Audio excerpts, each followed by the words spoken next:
My warm greetings to everyone. I'm Sivashankari, advocate practicing at Madurai bench of Madras High Court. I'm the parent of duo, that is Hasini Priya of grade 9 and Krish Karthik of grade 4. My journey at QMS started for the past decade. I can say that one will be happy to share a journey if after a travel beyond maybe at abroad or within India.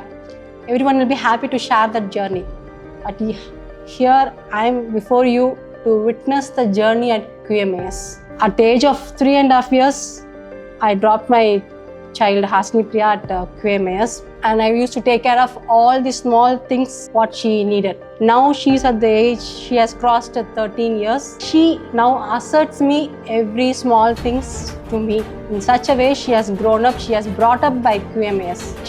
Hasini is interested in singing. He was recognized by the school at the age of 6 years. She has participated in a competition held by the school, where she was recognized with the prize. From then, she started singing and improved her skills in singing. In such process, the school has produced an anthem for students in the name of Student Anthem, which was produced by Mr. Abhinav Chandran, and it was released, it was recorded professionally, and children of QMS were taken to Chennai for recording, and in that my daughter was also a part of that song, singing the song, and video song were also recorded. How can I think that some other school will provide this opportunity? I'm so proud that QMS has done this. Even I as a parent cannot afford such an opportunity for my child. And after that, now the United Nations organization UNICEF has recognized the student anthem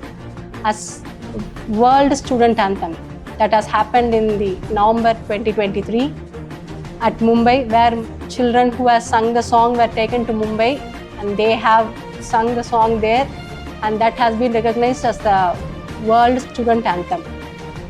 Very proud moment and very prestigious moment for my daughter to participate in such an event.